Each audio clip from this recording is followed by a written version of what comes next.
तो hello everyone, welcome to the civil point YouTube platform. एक बार फिर आपका हार्दिक अभिनंदन है। एक बहुत ही फ्रेश और कमाल लेक्चर के साथ एक नई सीरीज का आज आगाज करने वाले हैं। ये जो भी 10 से 15 दिन आपके बचे हुए हैं, जो मेरे दोस्त डिप्लोमा इन सिविल इंजीनियरिंग के फाइनल ईयर पे हैं, उनके लिए स्पेशल क्रैश कोर्स है मेरा, जिसके अंदर मैं ये बचे हुए आपके 10 से 15 दिन के अंदर आपके जो तीनों सब्जेक्ट हैं, चाहे वो डिजाइन ऑफ स्टील स्ट्रक्चर हो, चाहे वो QSC सेकंड हो या आपका PHE हो, इन सब्जेक्ट के जो आपका न्यू एग्जाम पैटर्न है, जैसे IGP ने बताया कि आपका एग्जाम अब ऑनलाइन मोड पर हो रहा है। आज आपने इसका मॉक टेस्ट भी दिया होगा, तो आपको भी समझ में आ गया होगा पेपर आपके कैसे हो रहे हैं। क्लियर?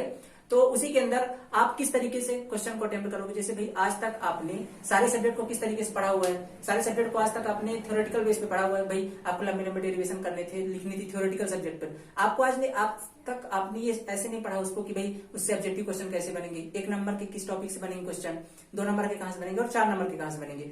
पर अब जो ये RGPV का नया टॉपिक है, नया पैटर्न है एग्जाम का, उसके अनुसार मैं आपको तीनों सब्जेक्ट लास्ट के 10 से 15 दिन के अंदर कंप्लीट करवा दूंगा, जिसके अंदर हर सब्जेक्ट के हर चैप्टर से एक वीडियो होगा और उसके अंदर उसका कंप्लीट एनालिसिस होगा कि भाई इस चैप्टर से ये 1 नंबर का क्वेश्चन यहां से बन सकता है, 2 नंबर का क्वेश्चन इस टॉपिक से बन सकता है और 3 नंबर क्वेश्चन ऐसे आ सकते हैं। इस तरह से आपको करने हैं, तो आपको एक कंप्लीट आइडिया मिल जाएगा हर सब्जेक्ट का विद डिटेल के अंदर। ठीक है, और कोई भी टॉपिक मैं इसमें मिस भी नहीं करूंगा।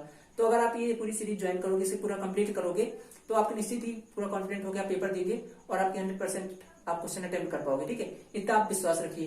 तो चलिए आप लेक्चर को स्टार्ट करते हैं। डिजाइन ऑफ स्टील स्ट्रक्चर आज स्टार्ट करने वाले हैं। उसका चैप्टर फर्स्ट है और चैप्टर फर्स्ट से कैसे क्वेश्चन आ सकते हैं उसके बारे में आज अपन यहाँ पे डिस्कस करने वाले हैं। ठीक है, और आप डेमो देखने के बाद अगर आपको लगता है डेमो अच्छा लगता है और आपको ये कंटेंट पसंद आ रहा है, तो लास्ट में आपको एक व्हाट्सएप नंबर प्रोवाइड करूंगा, जिसमें आप मैसेज करके आप पूरा कोर्स भी इनरोल कर सकते हो। ओके, तो चलिए लेक्चर को स्टार्ट करते हैं। Design of steel structure start करेंगे पहली चीज। ठीक है,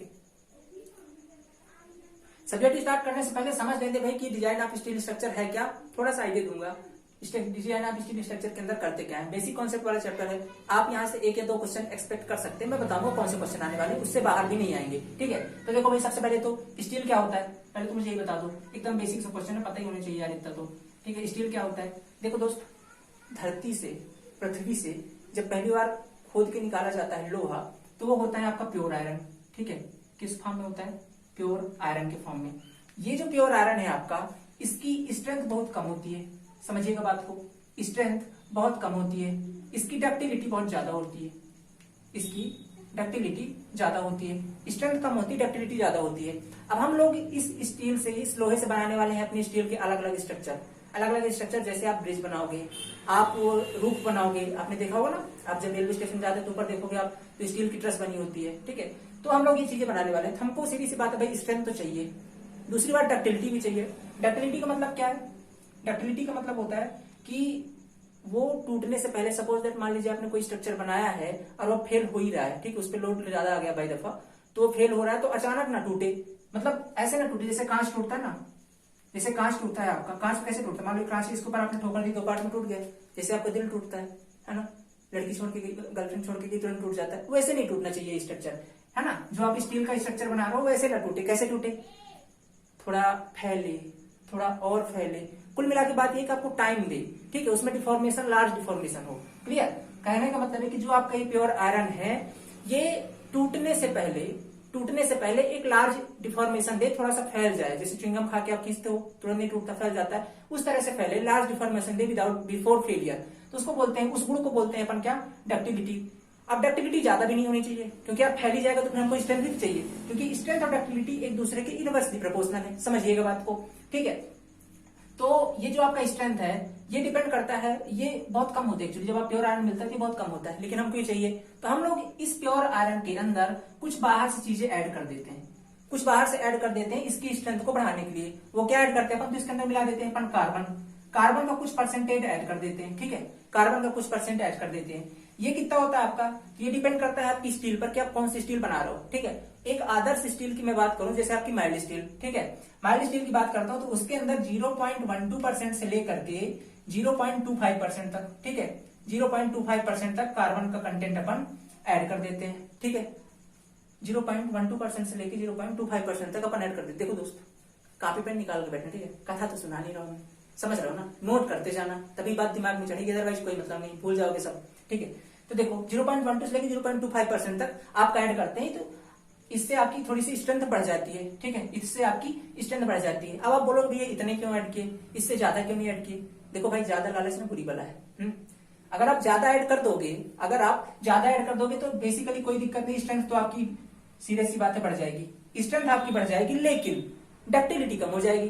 फिर आपको फिर ये कैसे फेल होगा, वही आपके टूटे हुए दिल की तरह, मतलब थोड़ा सा लोड ज्यादा हुआ सीधा टूट जाएगा, मतलब आप बैठो छत आके आपके ऊपर गिर गई, आपको मौका नहीं दिया ना एक्चुअली। तो डक्टिलिटी कम होने का मतलब ये है, तो हम डक्टिलिटी से भी तो समझौता नहीं कर सकते ना, इसलिए हमको इतना ही रखना है, मतलब डक्टिलिटी भी रहे और स्ट्रेंथ भी रहे। तो सीधी सी बात आप समझ गए होंगे कि भाई आपका स्टील क्या है, स्टील आपका मिक्सअप होता है, स्टील आपका एक मिक्सअप है, ठीक है। स्टील आपका एलॉय है, बेसिकली क्या है, आपका मिश्र धातु है। क्या है, एलॉय है एक प्रकार का। किसका किसका एलॉय है भाई, एलॉय उसको बोलते हैं जिसके अंदर दो कंस्टिट्यूएंट्स फिक्स प्रोपोर्शन पे मिले होते हैं। तो पहला हो गया आपका प्योर आयरन का, जो उसका मेन कंस्टिट्यूएंट्स है, उसमें आपने कुछ कार्बन मिला दिया, कार्बन का परसेंटेज कितना 0.12 से लेकर 0.25%। और ऐसे जो स्टील बनता है इसको बोलते हैं अपन माइल्ड स्टील, ठीक है दोस्त, इसको बोलते हैं अपन क्या, माइल्ड स्टील। आगे बात इतनी समझ में, चलिए ठीक है, ओके। और भी कई टाइप की स्टील होते हैं, ठीक है। आपने और कई टाइप की स्टील का नाम सुन रखा होगा, जैसे कि HY steel, high yield strength deformed बार, क्लियर। और आपका और भी कई सारे होते हैं, ठीक है। तो उनके अंदर क्या होता है एक्चुअली, उनके अंदर देखिए इनकी स्ट्रेंथ ज्यादा होती है। जिसमें बात करूं अगर HY बार की, HY बार की, इसकी स्ट्रेंथ इसके कंपेरिजन में थोड़ी सी ज्यादा होती है। स्ट्रेंथ ज्यादा होती है मतलब क्या है, कार्बन का कंटेंट सीधी सी बात अधिक होगा, कार्बन का कंटेंट इसके अंदर थोड़ा सा अधिक होगा, है ना। तो डक्टिलिटी सीधी सी बात इससे कम होगी। अगर इसकी स्ट्रेंथ ज्यादा है, तो डक्टिलिटी कम होगी, ठीक है, डक्टिलिटी कम होगी, सीधी सी बात है। पहला क्वेश्चन तो आपसे ही पूछा जाएगा कि भाई अगर आप किसी बार की स्ट्रेंथ में या किसी की प्योर आयरन में कार्बन कंटेंट बढ़ा देते हैं तो स्ट्रेंथ क्या हो जाएगी, बढ़ जाएगी, पर उसी प्रोपोर्शन में आपकी डक्टिलिटी कम हो जाएगी, ओके। तो पहला क्वेश्चन तो आप कहीं से बेसिक कॉन्सेप्ट से पूछ सकता है, ठीक है। तो ये तो बात होगी भाई किसकी, स्टील की, ओके। दूसरी बात करेंगे अपन, आगे चलते हैं। तो अगला पॉइंट है आपका प्रूफ स्ट्रेस। देखो अब देखो, जैसे अब इसकी स्ट्रेंथ कैसे निकालते हैं, थोड़ा सा बेसिक पे बात कर लेते हैं। आज पहला लेक्चर है, थोड़ा सब्जेक्ट से जुड़ी जाओ। मान लो नहीं पढ़े हो कुछ, है ना, भूल गए हो लॉकडाउन पे घर में बैठे बैठे, दिमाग में भी कोरोना घुस गया होगा ना, है कि नहीं। थोड़ी सी बात कर ही लेते हैं, बेसिक पे जुड़ जाओ एक बार सब्जेक्ट में। जैसे मान लेता हूँ भाई आपका एक माइल्ड स्टील है, ठीक है, चलिए मान लेते हैं माइल्ड स्टील है, ये आपका माइल्ड स्टील है। माइल्ड स्टील का स्ट्रेस स्ट्रेन कर्व बनाते हैं, कुछ ऐसा बना होगा आपने, याद करिए उस दौर को याद करिए जब अपन ये सब बनाया करते थे, कोरोना के पहले का टाइम, है ना। तो यहाँ क्या होता है, इस वाले पॉइंट को अपन मान लेते हैं क्या, इसका यील्ड पॉइंट, ठीक है, क्या बोलते हैं इसको, यील्ड पॉइंट। एफ वाई से डिनोट करते हैं। माइल्ड स्टील के लिए इस एफ वाई की वैल्यू 250 न्यूटन पर mm स्क्वायर होती है। बात सही है क्या, सही है जी, ओके। तो कुल मिलाकर के यहाँ पास जाके फेल होता है, तो हम लोग इसकी स्ट्रेंथ यहाँ पास मान लेते हैं, सही है ना। अच्छा, इसके बाद अगर मैं बात करूं, अगर मैं बात करता हूं किसकी, HY बार की। HY बार के अंदर आपको कुछ इसका ऐसा ग्राफ जाता है, ठीक है। ये हो गया आपका माइल्ड स्टील का, ओके, ये हो गया आपके माइल्ड स्टील का, ये होता है आपके HY बार का, ओके, HY बार का। ये जो आपके HY बार का ग्राफ है, इसके अंदर आपको कहीं पास में डिफिनेट यील्ड पॉइंट नहीं मिलता है, ठीक है। आपने इसको सोम के अंदर बहुत अच्छे से पढ़ा होगा, ठीक है, सोम के अंदर आपने पढ़ा होगा। इसके अंदर डिफिनेट यील्ड पॉइंट नहीं होता है, मतलब आपको कहीं पास ये पता नहीं चलेगा कि यहाँ से इस बार में यील्डिंग स्टार्ट हो गई है। तो हम लोग क्या करते हैं, 0.2% से लेके जहां पास, ठीक है, 0.2 ये वाला स्ट्रेन दिखाता है, ठीक है, ये वाला जो लाइन होती है स्ट्रेन दिखाती है आपकी, और ये वाली लाइन आपकी स्ट्रेस दिखाती है, ओके, ये वाली स्ट्रेस दिखाती है। तो इस वाली लाइन में जहां पास 0.2% स्ट्रेन होता है, ठीक है, सबसे पहले तो अपन क्या करते हैं, ये जो आपका ग्राफ है, इस ग्राफ में एक टेंजेंट डालते हैं, ऐसे एक टेंजेंट डालते हैं, और इस टेंजेंट के पैरेलल 0.2% स्ट्रेन से, ठीक है, 0.2% स्ट्रेन से एक ऑफसेट लेते हैं, ठीक है, एक ऑफसेट लेते हैं ऐसे, इसके पैरेलल एक ऑफसेट लेते हैं, और यहाँ पास जो आपका स्ट्रेस मिलता है, ठीक है, यहाँ पास आपको पॉइंट मिलता है, इसी को अपन यील्ड पॉइंट बोल देते हैं, ठीक है, क्या बोल देते हैं, यील्ड पॉइंट, क्लियर। ऐसा मान लेते हैं कि यहीं पास से जो है यील्डिंग स्टार्ट हो रही है, यहीं पास से इसको अपन यील्ड पॉइंट, तो ऐसा करके इसमें HY बार में अपन यील्ड पॉइंट फाइंड करते हैं। पहली चीज आपके समझ में आ गई। इसके बाद अगर बात करते हैं अपन, ठीक है, इसके बाद तो यहाँ पास इस पॉइंट को अगर अपन सीधे लेके आते हैं इस लाइन पे, और यहाँ पास जो आपको स्ट्रेस मिलता है, ठीक है, यहाँ पास जो आपको स्ट्रेस मिलता है उसको क्या बोलते हैं, यील्ड स्ट्रेस बोलेंगे। HY के केस में यील्ड स्ट्रेस बोलेंगे, सही बात है ना भाई। यील्ड पॉइंट के करस्पॉन्डिंग स्ट्रेस लाइन पे जो आपको स्ट्रेस मिलता है वो क्या कहलाएगा, यील्ड स्ट्रेस। तो इसकी यील्ड स्ट्रेस को एक नाम से और जानते हैं, और इसको बोलते हैं अपन प्रूफ स्ट्रेस, क्या बोलते हैं भाई, प्रूफ स्ट्रेस। देखो दोस्त, कॉन्सेप्ट में बता रहा हूँ, ऑब्जेक्टिव क्वेश्चन ऐसे ही बनेंगे। कैसे बनेंगे कि HYSD में यील्ड बार के रिस्पेक्ट में स्ट्रेस को क्या कहते हैं, तो आप क्या बताओगे, प्रूफ स्ट्रेस कहते हैं। सही है ना, समझ में आ गई बात। दूसरा क्वेश्चन पूछ सकता है कि भाई HYSD बार में जो यील्ड पॉइंट होता है आपका, वो किस मेथड से फाइंड किया जाता है, तो कैसे क्या फाइंड किया जाता है आपका, तो फाइंड करते हैं अपन बाई ऑफसेट मेथड। ठीक है, यहाँ तक आपको कॉन्सेप्ट क्लियर हो गया। ओके, 2 पॉइंट आपके समझ में आ गई। तीसरा पॉइंट है इसका importance of modulus of elasticity. अपन पढ़ रहे हैं स्टील स्ट्रक्चर का बेसिक। पहली चीज मैंने आपको समझाई भाई स्टील क्या है, दूसरा मैंने समझाया भाई कि स्टील का स्ट्रेस स्ट्रेन ग्राफ किस तरह से बनता है, यील्ड पॉइंट कैसे फाइंड करते हैं। तीसरा चीज है इसका प्रूफ स्ट्रेस, बता दी भाई प्रूफ स्ट्रेस कहाँ पे होता है। चौथी चीज समझिए importance of modulus of elasticity. ठीक है, क्या है, importance of modulus of elasticity. Modulus of elasticity की क्या इंपॉर्टेंस है, देखो दोस्त, इसको डिनोट करते हैं अपन ई से। ठीक है, मॉडुलस ऑफ इलास्टिसिटी को डिनोट करते हैं ई से। क्लियर, ये जो ई की वैल्यू होती है माइल्ड स्टील के लिए होती है 2 × 10⁵ न्यूटन पर mm स्क्वायर। ठीक है, और ये जो है आपका मॉडुलस ऑफ इलास्टिसिटी, ये किसी स्टील एलिमेंट के लिए शो करता है उसकी स्टिफनेस को। किसको शो करता है भाई, स्टिफनेस को। क्लियर, किसी स्टील एलिमेंट की किसको शो करता है भाई, स्टिफनेस को। क्वेश्चन ऑब्जेक्टिव का 1 नंबर का यहाँ से पूछा जा सकता है कि modulus of elasticity steel element के लिए किसे रिप्रेजेंट करता है, तो आप बताओ भाई भाई का। दूसरे तरीके से पूछ सकता है कि अगर मॉडुलस ऑफ इलास्टिसिटी की वैल्यू ज्यादा है तो स्टिफनेस आपका ज्यादा होगा। डायरेक्टली प्रोपोर्शनल होते हैं, जितनी ज्यादा मॉडुलस ऑफ इलास्टिसिटी होगी स्टिफनेस भी उतनी ज्यादा होती है। ठीक है, स्टिफनेस का मतलब ये होता है कि भाई डिफ्लेक्शन कम होगा, जिसकी स्टिफनेस ज्यादा होगी उसमें डिफ्लेक्शन कम होगा, मटेरियल स्टिफ होगा, अब उसको डिफॉर्म करना, डिफ्लेक्ट करना थोड़ा सा मुश्किल होगा, उसको बोलते हैं अपन स्टिफनेस। तो कुल मिला के बात ये है कि अगर आपका स्टिफनेस ज्यादा है, मतलब मॉडुलस ऑफ इलास्टिसिटी ज्यादा है, इसका मतलब डिफ्लेक्शन कम होगा। ठीक है, क्या होगा, डिफ्लेक्शन इसका कम होगा। ओके, डिफ्लेक्शन कम होगा। एक छोटे से एग्जांपल समझाता हूँ। जैसे आपने देखा होगा एक कैंटिलीवर बीम है आपकी, मान लीजिए ऐसे। ठीक है, एक कैंटिलीवर बीम है, इसके ऊपर ऐसे ऐसे यूडीएल लोडिंग लगी हुई है। क्लियर, यूडीएल लोडिंग लगी हुई कि कुछ भी डिफ्लेक्ट होगी तो ऐसे होगी, तो इसका जो डिफ्लेक्शन होता है, डिफ्लेक्शन की वैल्यू होती है। ठीक है, ये कितनी होती है, तो ये होता है डेल्टा इक्वल टू WL4/8EI। सही है भाई, ये होती है WL4/8EI। अब अगर मान लीजिए आप ई की वैल्यू को बढ़ा देते हैं, नीचे दिया हुआ है, अगर यहाँ पास आप ई की वैल्यू को बढ़ा देते हैं, मतलब अगर इसकी मॉडुलस ऑफ इलास्टिसिटी बढ़ा देते हैं, तो सीधी सी बात है डिफ्लेक्शन क्या हो जाएगा आपका, कम हो जाएगा। सही है ना, मतलब अगर आप मॉडुलस ऑफ इलास्टिसिटी बढ़ाएंगे तो स्टिफनेस बढ़ेगी लेकिन डिफ्लेक्शन कम होगा। तो मॉडुलस ऑफ इलास्टिसिटी बताने का मेरा मतलब ये था यहाँ पे कि मॉडुलस ऑफ इलास्टिसिटी किसी भी स्टील एलिमेंट के लिए उसके स्टिफनेस को रिप्रेजेंट करती है। किसको रिप्रेजेंट करती है, स्टिफनेस को रिप्रेजेंट करती है। 1 नंबर का क्वेश्चन यहाँ पास भी पूछा जा सकता है, तो इसको भी याद रखिएगा। अगला पॉइंट है इसके बाद आपका, ठीक है, अगला पॉइंट थोड़ी सी एल्युमिनियम के बारे में बता दूं आपको। ठीक है, थोड़ा सा जानकारी एल्युमिनियम के बारे में पढ़ लेते हैं, स्टार्ट करें चैप्टर 2, एल्युमिनियम के बारे में थोड़ी सी पढ़ लेते हैं। ठीक है, देखो दोस्त, एल्युमिनियम क्या होता है, एल्युमिनियम की कुछ कुछ बातें इंपॉर्टेंट डायरेक्टली याद रखिएगा।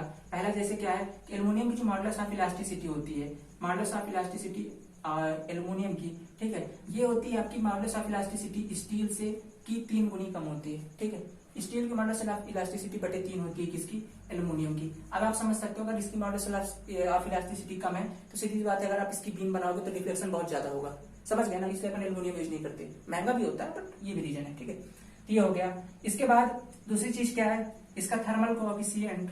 ठीक है, थर्मल कोएफिशिएंट मतलब अल्फा ऑफ एल्युमिनियम, ये 2 टाइम्स होता है आपके अल्फा ऑफ स्टील के। मतलब इसका जो थर्मल कोएफिशिएंट है ये इसके स्टील की तुलना में 2 गुना होता है। समझ लीजिएगा बात को, क्लियर ना, इसका जो थर्मल कोएफिशिएंट है इससे 2 गुना होता है। तीसरी चीज डक्टिलिटी आपकी एल्युमिनियम की वो लेस देन होती है डक्टिलिटी ऑफ स्टील की। ठीक है, स्टील की तुलना में डक्टाइल। क्वेश्चन ऐसे पूछ सकते हैं कि दोनों में कौन सा ज्यादा डक्टाइल है, एल्युमिनियम ज्यादा डक्टाइल है कि आपका स्टील ज्यादा डक्टाइल। तो आप बताओ क्या भाई, एल्युमिनियम कम डक्टाइल है, स्टील आपका ज्यादा डक्टाइल है। ओके, स्ट्रेंथ की बात करें, क्वेश्चन यहाँ से बहुत एक डाउट पे आता है, स्ट्रेंथ किसकी ज्यादा होगी, स्टील की स्ट्रेंथ ज्यादा होगी या कि एल्युमिनियम की स्ट्रेंथ ज्यादा होगी। तो देखो दोस्त, स्ट्रेंथ की जहां तक मैं बात करूं तो स्ट्रेंथ आपकी एल्युमिनियम की कम होती है स्ट्रेंथ स्टील से, ठीक है, माइल्ड स्टील से। माइल्ड स्टील से या किसी भी स्टील से एल्युमिनियम की स्ट्रेंथ कम होती है। अब ये होती है भाई एरिया के बेस पे, अगर अपन निकालते हैं, मान लो आपने 1 mm स्क्वायर एरिया पे देखा तो स्ट्रेंथ सीधी सी बात है आपकी स्टील की ज्यादा होगी। लेकिन अगर वही पास आप यूनिट वेट के टर्म में देखो, मतलब आपने 1 kg लोहा लिया, 1 kg आप एल्युमिनियम ले लो, तो उस केस में एल्युमिनियम की स्ट्रेंथ ज्यादा होगी। यूनिट वेट के टर्म में जो आपका स्ट्रेंथ होगा एल्युमिनियम का ज्यादा होता है। याद रखिएगा, क्वेश्चन पूछता है कि अगर ये यूनिट वेट के टर्म में देखें तो स्ट्रेंथ किसकी ज्यादा होगी, तो आप बताओ किसकी, एल्युमिनियम की ज्यादा होगी। सही है भाई, ठीक है। तो इतनी बातें हो गई। एल्युमिनियम की चीज और रखिए कि कोरोजन रेजिस्टेंट होता है। एल्युमिनियम आपका कोरोजन रेजिस्टेंट है, ठीक है। एल्युमिनियम आपका कोरोजन रेजिस्टेंट है, जंग नहीं लगती इसमें, यही इसका फायदा बस हो गया।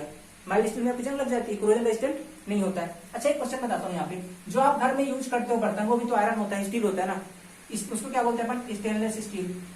क्या बोलते हैं, स्टेनलेस स्टील। जो आप घर में अपने बर्तन यूज करते हो, उसको धुलने के बाद क्या उसमें जंग लग जाती है, नहीं लगती। तो ऐसा क्या मिलाते हैं भाई इसमें, तो देखो इसके अंदर अपन क्या करते हैं, प्योर आयरन के अंदर निकिल ऐड करते हैं। क्या ऐड करते हैं, निकिल। कितने परसेंट, 11%। प्योर आयरन के अंदर निकिल ऐड करते हैं 11%, और एक धातु और ऐड करते हैं जिसको बोलते हैं अपन मोबिलिडम। क्या है, मोबिलिडम। इन 3 धातुओं का मिश्रण होता है जो लोहे को भी स्टेनलेस स्टील बनाता है, जिससे जो कि वो कोरोजन रेजिस्टेंट बन पाता है, ठीक है। तो याद रखिएगा स्टेनलेस स्टील के बारे में पूछे तो किसका मिक्सअप होता है, एक प्रकार का एलॉय होता है ये भी, ठीक है, एक प्रकार का एलॉय होता है जिसमें 11% निकिल होता है और मोबिलिडम होता है कुछ परसेंटेज के अंदर। तो ये तो बात होगी भाई इतनी सी। एक होता है आपका टीएमटी बार। टीएमटी बार का आपने नाम सुन रखा है, थर्मो मैकेनिकल ट्रीटेड बार, ठीक है, थर्मो मैकेनिकल ट्रीटेड बार। ये चीजें आप नोट करते जाइए मेरे साथ साथ, ठीक है, मेरे साथ साथ ये चीजें आप नोट करते जाइएगा। एक होता है आपका टीएमटी बार, ठीक है। देखो एक्चुअली होता क्या है, हमको एक रॉड से, एक स्टील से हमको चाहिए क्या, स्टील से हमको चाहिए बेसिकली स्ट्रेंथ और साथ में उसके डक्टिलिटी। अब यदि आप स्ट्रेंथ को बढ़ाओगे तो डक्टिलिटी तो कम करनी पड़ेगी, सीधी सी बात है, क्योंकि आप स्ट्रेंथ को बढ़ाने के लिए क्या ऐड करोगे, कार्बन ऐड करोगे। तो आप यदि स्ट्रेंथ बढ़ा रहे हो तो आपको डक्टिलिटी के साथ समझौता करना पड़ेगा। ये सेम चीज होती है। तो अपन ने क्या किया, एक जुगाड़ लगाया, ठीक है, एक मिक्स चीज बनाई। मिक्स चीज मतलब ऐसी चीज बनाई जिसके अंदर बीच वाला जो पार्ट था उसका, मतलब 2 मिक्स धातुओं को बनाया, 2 धातुओं को मिला करके एक बार बनाई, ठीक है, 2 धातुओं को मिला करके एक बार अपन ने तैयार की। तो जो बीच वाला इसका पार्ट था वो दिखा रहा था डक्टिलिटी, ठीक है, और जो किनारे वाला पार्ट था ये दिखाता है आपकी स्ट्रेंथ, ये आपकी दिखाता है स्ट्रेंथ, और ये आपकी दिखाती है बीच वाला पार्ट क्या, डक्टिलिटी। ओके, ये जो बीच किनारे वाला पार्ट ये बना होता है आपका मार्टेंस्टिक मटेरियल से, मार्टेंस्टिक मटेरियल से, और जो बीच वाला पार्ट है ये बना होता है आपका फेराइट फर्लाइट से। किससे, फेराइट फर्लाइट से। ओके, किससे बना होता है आपका, फेराइट फर्लाइट से, ठीक है। तो ये जो बीच वाला पार्ट है ये देता है आपको डक्टिलिटी, क्या प्रोवाइड करता है, डक्टिलिटी, और जो बाहर वाला पार्ट है आपको क्या प्रोवाइड करता है, स्ट्रेंथ। तो इस तरीके से अपन टीएमटी बार, टीएमटी को फुल फॉर्म याद रखिएगा, थर्मो मैकेनिकल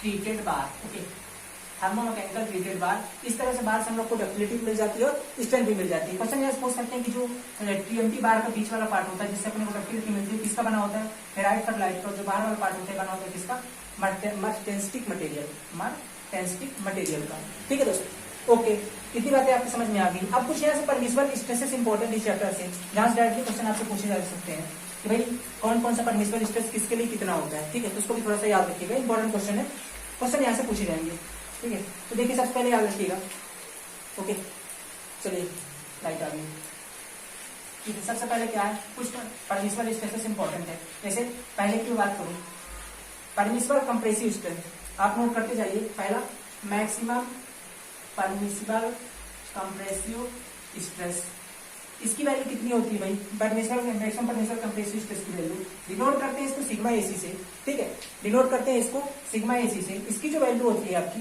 ये होती है 0.6 F/, ओके, कितनी होती है, 0.6 F/, ठीक है। दूसरी बात अगर करूं, F/, क्या है यहाँ पे, F/, आपका यील्ड स्ट्रेस है, क्या भाई, F/, आपका यील्ड स्ट्रेस है। याद रखिएगा, डायरेक्ट क्वेश्चन पूछेगा मैक्सिमम परमिसिबल कंप्रेसिव स्ट्रेस की वैल्यू कितनी होती है, आप बताएंगे 0.6 F/।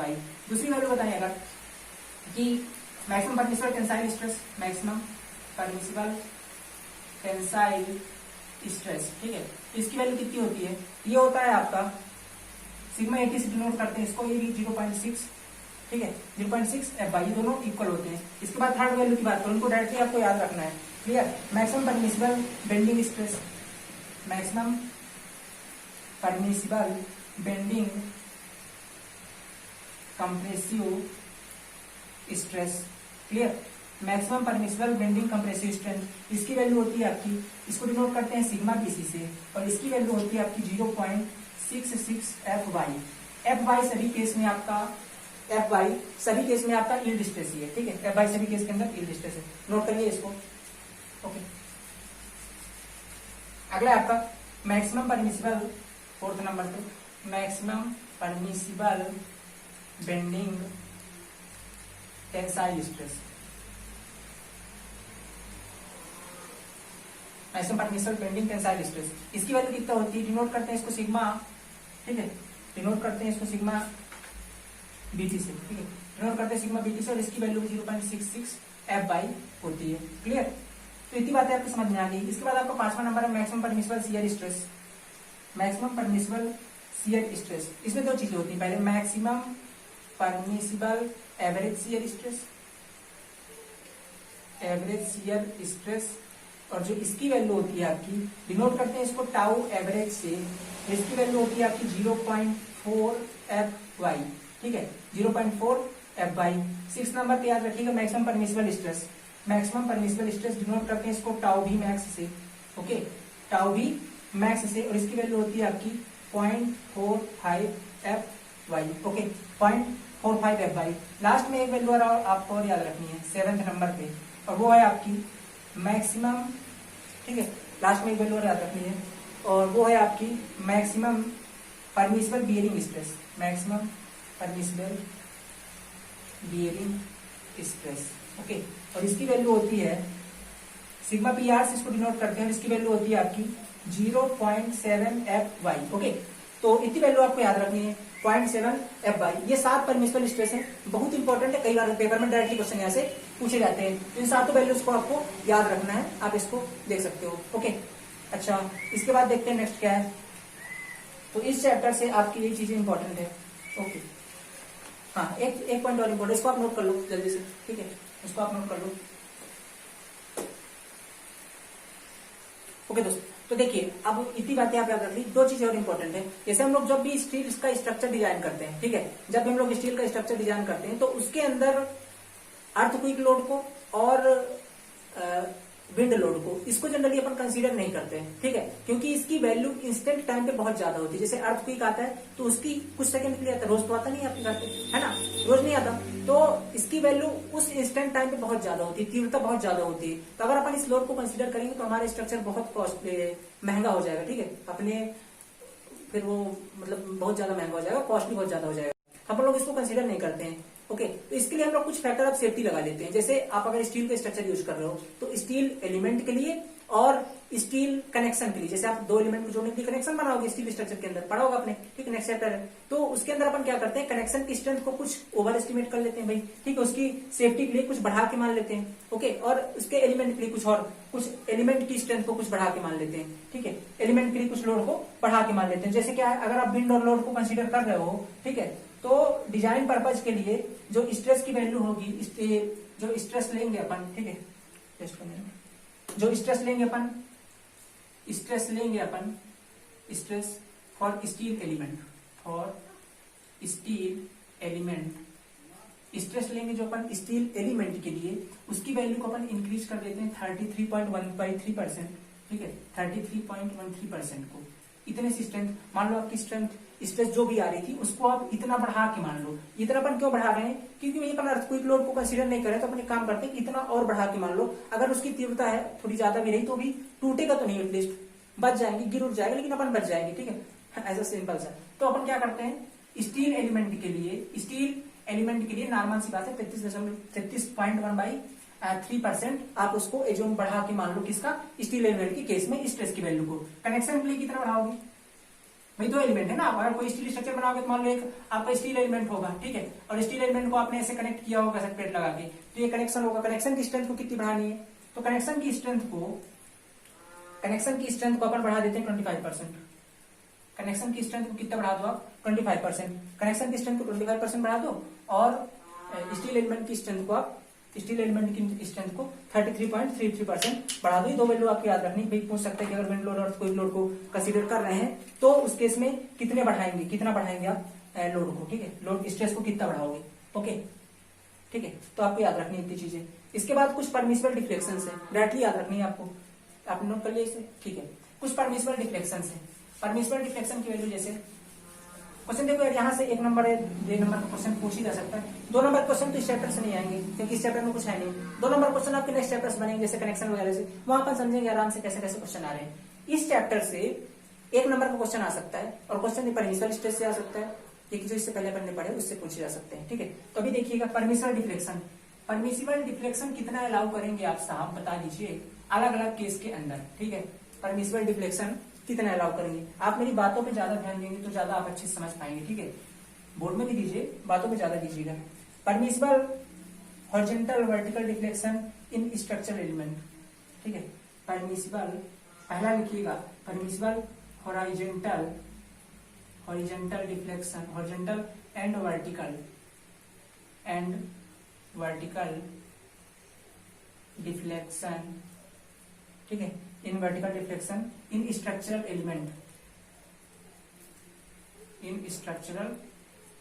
एलिमेंट, इसकी वैल्यू कितनी लेते हैं, ये लेते हैं अपन स्पान अपन 325। ये वैल्यू बहुत इंपॉर्टेंट है बच्चों, याद रखना इसे, ठीक है दोस्तों। कई बार पूछा गया है कितना लेते हैं, स्पान अपन 325, भाई कई बार पूछा है, इसको अपन चेक भी करते हैं आगे चल के, ठीक है। तो इतना चीजें आपको याद रखनी है, ओके, बस इतना ही इंपॉर्टेंट, इसके अंदर तो और कुछ नहीं है, ठीक है। और इसके अंदर क्या पूछा जा सकता है आपसे, बेसिक कॉन्सेप्ट वाले पार्ट से बस इतना ही इंपॉर्टेंट है, ठीक है।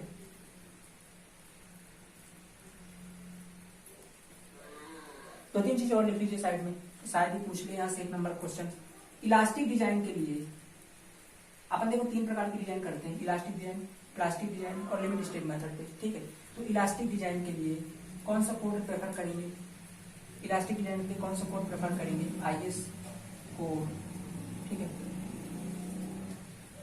ओके, IS कोड 800 1984, ठीक है, 800 1984, इसको अपन WSM मेथड से ही बोलते हैं, ठीक है। WSM इलास्टिक डिजाइन को अपन WSM मेथड भी बोलते हैं। दूसरी चीज क्या है आपकी, लिमिट स्टेट मेथड, ठीक है। ये WSM मेथड होगी जिसको इलास्टिक डिजाइन बोलते हैं। दूसरा आपका कौन सा है, LSM यानी कि लिमिट स्टेट मेथड। इसके लिए कौन सा IS कोड है आपका, IS कोड, ठीक है, इसके लिए कौन सा IS कोड है, 800 2007, ठीक है। IS कोड याद रखिएगा। एक है आपकी प्लास्टिक डिजाइन, ठीक है, एक क्या होती है आपकी प्लास्टिक डिजाइन। देखिए डिजाइन अपन 3 तरीके से करते हैं बेसिकली, स्टील स्ट्रक्चर डिजाइनिंग 3 तरीके से होती है। पहली चीज है इलास्टिक डिजाइन, जिसको WSM मेथड बोलते हैं, इसके लिए IS कोड आपका ये याद रखिएगा।